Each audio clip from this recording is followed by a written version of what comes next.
Hi, welcome to class. We're the only two right now, but the other ones will show up eventually, right?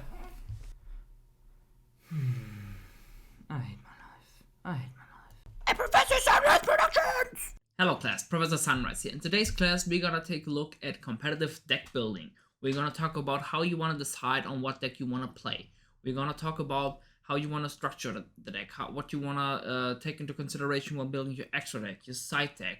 All of those things we're gonna do by taking a look at Spright Handtraps, which is in my opinion the best deck for the current format to get to know competitive Yu-Gi-Oh! And get better as a player.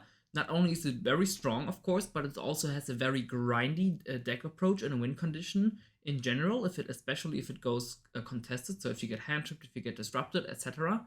But most importantly, it's defensive gameplay and it's not board breakers, but it is hand traps, making it so that you're forced to learn the opponent's deck and how it functions on a play-to-play basis, how its combo lines look.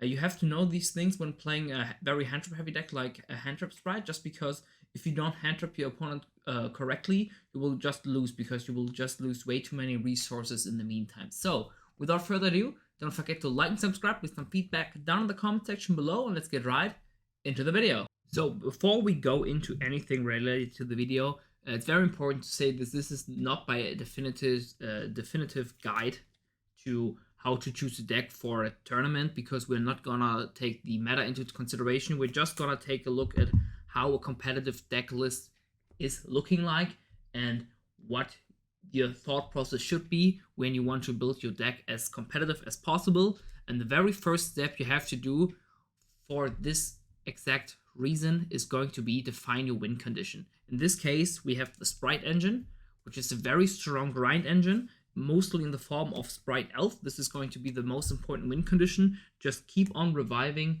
Spright names out of the graveyard and continuing to plus in every turn, not only in your turn, but also in the opponent's turn. And to make things a little more unfair, we have Gigantic Spright tutoring basically any level 2 out of the deck to end on a very strong boss monster in the form of Totally Awesome. So our main win condition is going to be using Gigantic to go into a Toad and follow that up with an Elf to get the follow-up. So if everything else fails, we will always still have an Elf there to just keep on getting these pluses in every turn. This is going to be a win condition, and this is the most important aspect. You will have to focus on that win condition. Everything you will do in this deck will now have the purpose to exactly support this aspect of the deck. It is to support Elf and to support the way to get into Toad. This is the most important aspect you will have to think about when building your deck now. So before we take a more in-depth look at what the deck looks like, let's quickly go over the Spright engine, because I feel like it is very important to know. Even though it is a very small engine, it should be known what each card here is for. So we have the 3 Spright starters. Of course, it's the best card in the deck. We have the 3 blue, 3 jet, and then you have the utility. So these start your game, and then you have a red, and then monster negate, you have a carrot, a spell negate, you have a pixie, so attack modification, even from field, and a smashes, which can be searched off the jet. So the Spright engine, you can use Elf to get access to all of these things. You can get access to attack modification, you get a monster negate, a spell negate, and once per game you can get a non-targeting banish. So these are all the things the Spright engine actually offers to you, which of course is already a wide variety of stuff you want to have. So this only engine gives you so many utilities effects already, which is basically all you really want to. So the Spright engine alone can definitely win you games by itself. Just red control is a win condition, especially if you pair it up with the rest of the deck, but we'll get to that later. So now that we talked about what the Spright engine looks like, and most importantly what your win condition is going to be, you will have to get to that win condition consistent as possible. As you saw, our win condition is achieved by going into Gigantic Spright, so we want to be able to get 2 level 2 bodies on the field, and for that, you want to fill your deck with a shit ton of starters. 12 to 14 is definitely the optimal ratio, and let's talk about the starters this deck has to offer. So, like I said, it is getting 2 bodies on the field. First of all, we have 3 starters. This is, of course, like I said, the best card in the deck, because it gives you 2 level 2 bodies, being the Spright names already, so you get both covered, your whole Spright engine, plus the way to get into Gigantic to get into Toad. Next, we have 3 Diva. This gets you a level 2 body out of the graveyard, out of the deck. This is very good because you always want to have impactful normal summons.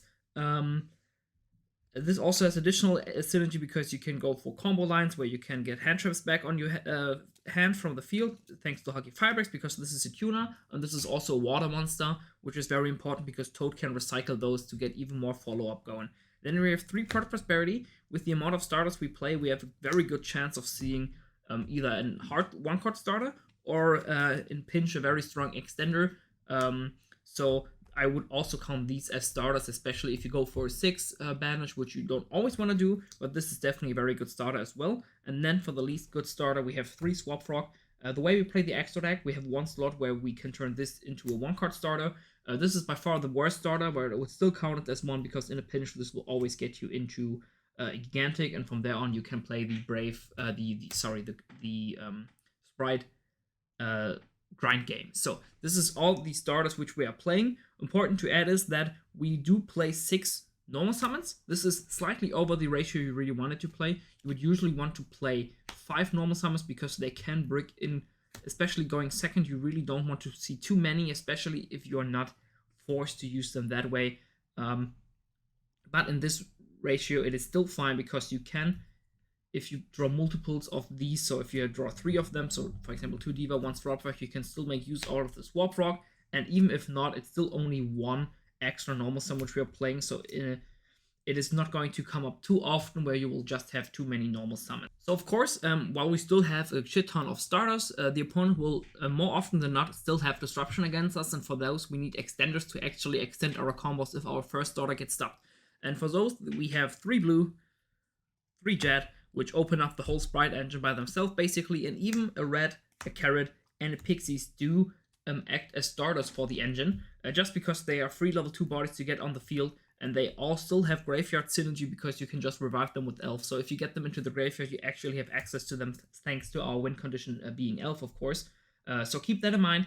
Because of that, one might actually be fine with playing more than 1 red, as you know. Okay, it is an extender for the main combo, and it still has some synergy in the graveyard because you can get access to it with a red, with an elf.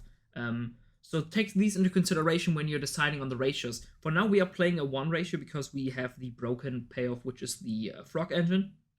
But for example, once that is banned, probably in the next banlist or maybe the banlist afterwards, playing multiples of these is super fine because you can just use them to get into your combo, and afterwards you can use elf to revive them later on.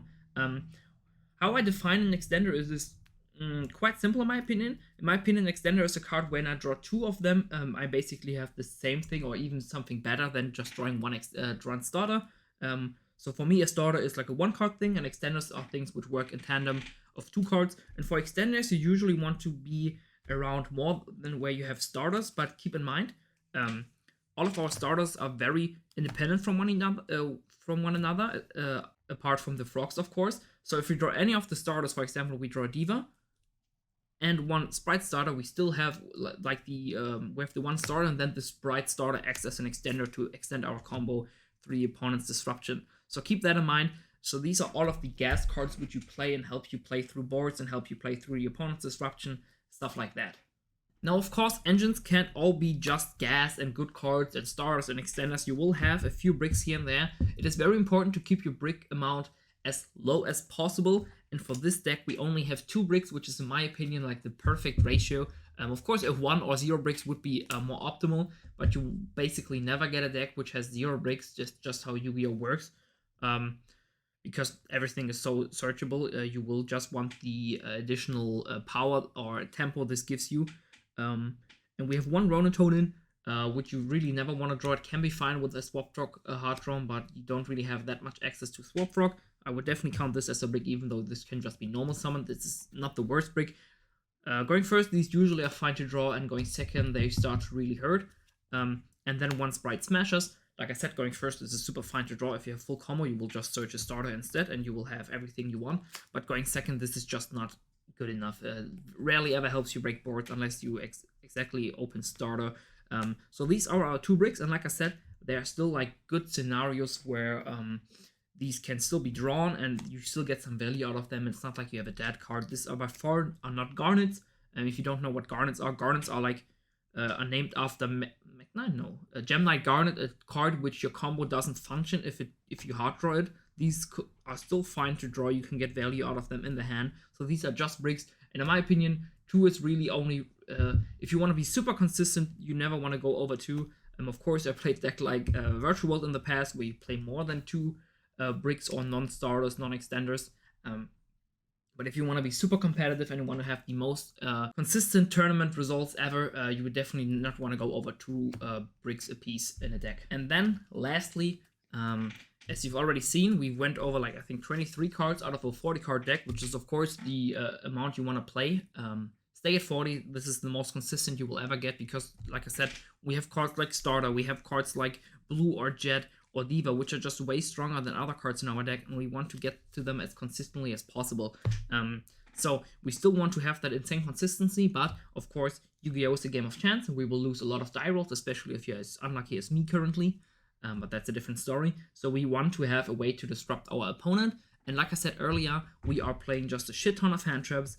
This is a meta call because the Elements is a super strong deck right now, and it established itself to be a very Handtrap resilient, but not really taking a lot of Handtraps into consideration. So just playing a shit ton of Handtraps should do the job fine, and I've worked out quite well with it. Just disrupting the Elements as hard as possible, and then the Spright mirror, you can still get value out of them, though they are not really that great into the Spright. So we just play a shit ton of Handtraps to lower the ceilings the opponent's board has, and that way we can get into our Spright Elf and start out-resourcing our opponent as fast as possible. Because Spright as a deck is a very mid-rangey, grindy deck. It's like kind of like Salamangreat, where if you can lower the opponent's ceiling low enough, you will just outgrind the opponent immensely because you basically go +1 every turn. At least in your opponent's turn, you go +1. Or maybe even +2 if you take the body into consideration, and then on your own turn you plus even harder, and a lot of decks will just struggle to deal with it if you disrupt their engine properly and they cannot get into their own engine loop. So that way why we play Handtraps, and for those, Imperm is definitely the best in the format right now, followed by Vela because these target Kid Carlos, and then we have our Hate Against the Elements because the main deck is super built to beat it, but later on that, more on that later in the side deck. So we play Ghostbell and Crow to stop the fusions. Nibiru is also really strong against the Elements, so we play that. And lastly, I decided to play Ash. These could also be Ghost Mourners because Ash is just not really good right now. I will probably just want to keep 1 Ash though in the deck and maybe play 1 Ash, 1 Ghost Mourner. Because lots of times, because we have the Hulky Fibrex line to search out 1 Handtrap, Ash oftentimes is like the best to search out with it because it's just so versatile. Especially if you've drawn a Vela already or you don't know what you're up against. Ash is just always really good, especially against Runic Spright, where all of the other Handtraps don't really do a lot, especially these targeted towards the Elements. So that is the main deck. It's 40 cards, it's 17 Handtraps. I'm gonna put the ratios of like seeing a starter and seeing a Handtrap or multiples up right now, so you can have a look at that. This is of course the best of the best you can get. You are definitely fine with playing, having a lower chance of seeing these things and then just having a stronger engine, because while the engine is super strong when it comes to resources, tempo wise it is super low because the attack points are just low. It really struggles to deal with bodies effectively, but this is where the extra deck comes into place, but more on that after the cut. So like I said, we're gonna talk about the extra deck here. This is where you want to fit all of your combo cards. So the cards which you just need to do your basic combo and get to your win condition, but most importantly, this is where you want to, this is one of the 2 places where you want to fix your deck's weaknesses. In this case, this is, like I said, spot removal. We struggle to deal with big beat sticks. Outing tower monsters can be quite tough for us, so we really want something in the extra deck here to help us with that. It's also just a spot to fit like the most broken toolbox cards, which they are currently available to us, but let's get just card by card. So for the engine, we have 3 Elf. This is definitely mandatory just because the deck is, like I said, a grind game, and you really want to outgrind your opponent. 2 Gigantic. 1 is for combo, and this is also just another toolbox card because you can push this easily to 3.2k and then just run over something big or like medium big. And then 1 Toad to end on. More cards for combo and to end on are 1 Hulky Fibrex. You can use this card to combo into a Handtrap. You summon this off Diva, then you summon a Handtrap off this, and then you use that one extender you have, so you need Diva plus Blue or Jet for that to work, and then you can use the one extender you have plus the Alka Fibers to go into Gigantic, summon Swap Frog, and Swap Frog bounces the Handtrap. This is a line which doesn't really come up all too often, but you still of course want to fit in because this gives you a very nice push into the into the end board. One Pit Knight. This is another card which you can end on. It's another point of destruction you can use if your Gigantic gets hand trapped. You can end on Elf plus this. That way you will just have another disruption on the opponent's turn. This also has some nice applications because it puts the attack to 0. So you can stop one of your weaknesses being the low attack points from just mattering just a slightly less because you push the opponent's turn attack to 0, of course. So this is like a cube card, which is usually the spot this would take is a Masquerena. But yeah, like a Pit Knight is also very good to play under D-Barrier so that you have a disruption just for link monsters. Next, we have cards which help us get into our engine. And for that, we have one Almirage. You use this for Swap Frog, so Swap Frog becomes a 1-card starter. And then we have the Charmers in 1 Dark and also 1 Eerie. Dark is definitely mandatory just because your whole deck is dark and you can steal opponents' elves, blues, whatever you want out of their graveyard and to start your combos.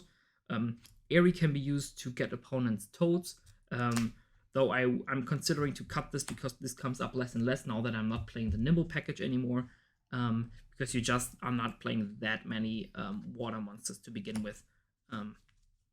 So these are the cards which help us get into our engine, which of course is also something you really want to have in the extra deck. Not only combo pieces, but also like recovery pieces, where you can use just different random bodies you have to get into stuff. Next, we have toolbox cards. Like I said, the most crucial aspect for us is outing bodies, especially stuff like which can float. For that, we have the Soul Sweeper, which banishes until the end phase. So that's really cool that you can just banish a Kid Carlos and not have to deal with it for a turn. Usually this also helps your OTK just because it is quite big with 1.9k, and getting rid of one body always helps. And then we have one Sky Cavalry. This is just the same as Soul Sweeper, but it bounces and you have to use the battle phase for that. And using a battle phase and having Xyz monsters is just natural to also fit in the Zeus package to out like annoying stuff, or just having an additional win condition as like a third or fifth plan, even, or fourth plan, however you want to call it. So that's the extra deck. Like I said, you just play the combo pieces, you play recovery pieces, then you play like toolbox cards. The ratios really differ depending on the amount of cards you need for combo. I would say in Spright you have more space than in other decks, so maybe take that into consideration. But then again, because we have so much space in the extra deck, we are still playing Prosperity because while the toolbox of course is very strong, if you remember earlier, if you take a look at the Spright engine, you already saw that we have monster, a spell negate, an attack modification, and a non-targeting banish. So we already have a very wide variety of toolbox effects which we can just access with pure engine. So we are not that needed on the extra deck, and it's just extra. No pun intended, definitely intended. I'm sorry. So you can just use the extra deck to just have that additional toolbox cards for you available. So in a very grindy spot, for example, these cards come way up more often. But in the perfect scenario where we just get our combo through and are uncontested, you will never use these just because the Spright engine and the win condition itself is so strong already. So lastly, we're going to take a look at the side deck. The side deck is there for you to cover your deck's weaknesses even more than the extra deck, because usually in the side deck you will just have way more impactful cards than in the extra deck, just the nature of it, because the extra deck is so accessible, of course. The cards on the effects will not be as strong as the cards which you can have in the main deck, and you just have a chance of seeing them. So, like I said, it's to cover your weak matchups and switch out less optimal cards out of your main deck with like broken and almost auto-win cards out of your side deck. So that's the general consensus which you want to have in the side deck. And for that, we have 3 Gamma and 1 Driver. The Gamma package is, of course, really good against Spright. And as you saw in our Handtrap lineup, let me get that real quick, we have very many Handtraps which are just not as optimal against Spright. We have the 3 Ghost Bells, which are not really as good. You can stop a Toad with them, but usually these are not like that optimal. You also have the 3 Crows, and you have the 3 Nibiru. So while these can work in, like, if you draw one of them, once you start to see multiples of them, it really becomes suboptimal to see them. Same as in Vero, while this can be very strong with, like, combined with any of these. It is something which can, if you draw a bad amount of hand traps, can be very bad. For example, if you draw Nib plus Crow, it can just really not be optimal to stop Spright, a deck which inherently plays through hand traps quite well. So we really want to swap a few out of these. Usually I will swap out 1, and then 2 Nibs. Just so that to make space for like a really strong card, because this is almost an auto win against the Spright hand trap list, which is of course the most played list right now, just because they're so susceptible to a Gamma on the normal summon, basically forcing them to extend with exactly Starter or Swap Frog plus another water in the hand. So it's very unlikely for them to actually extend past the Gamma, and even then you will definitely hinder their ability to play greatly. Next to that, you will always want to have, at least in my opinion, to have some going first cards in your side deck, just because hopefully at least once in a match you will be able to go first. And for that, you really want to have auto-win cards, because just how Yu-Gi-Oh is right now, you have a super consistent engine, so you can get your engine plan going. Like you saw, we have placed 17 non-engine cards, so we just have so much space for cards which basically auto-win us the going first time. And for that, we are playing 3 Appointer. This is also really good because it stops one of the bigger weaknesses of the deck, which is Dark Ruler, because you can just get rid of one card the opponent has.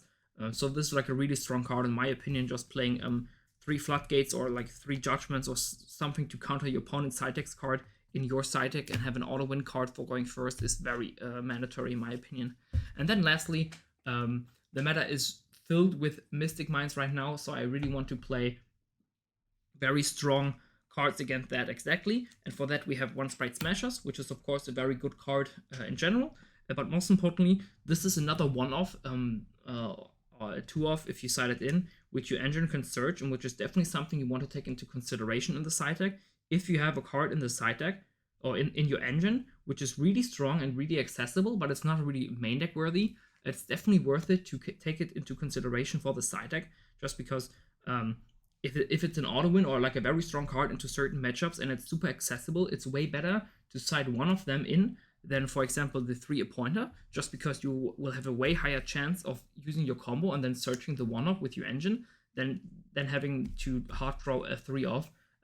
So having auto win engine cards at 1 in the side deck is super strong, because they give your engine a way stronger time against certain matchups, but also leaving you 2 side deck slots free for other cards for other different matchups. So this is definitely a very strong thing.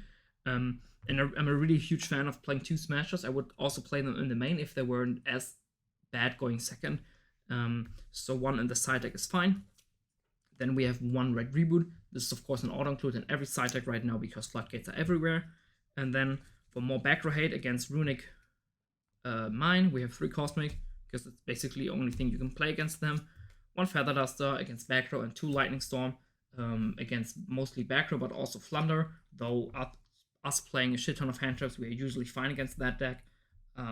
So yeah, that is the extra deck. Like I said, you want to have 3 to 5 good going first blowout cards, so you can take them plus your main combos to completely blow out your opponent.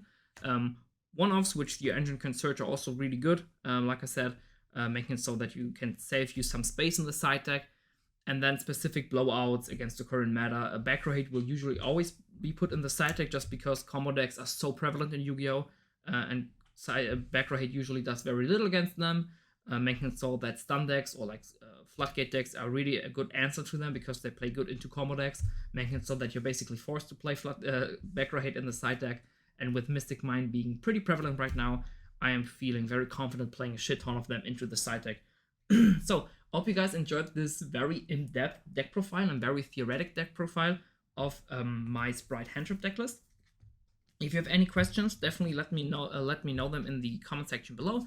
I'm very keen on answering you to them. If you have some feedback of some things which I might have missed, for example, definitely let me know in as well down in the comment section below. Class is dismissed. You guys are free to leave. Professor Sunreis out. Peace.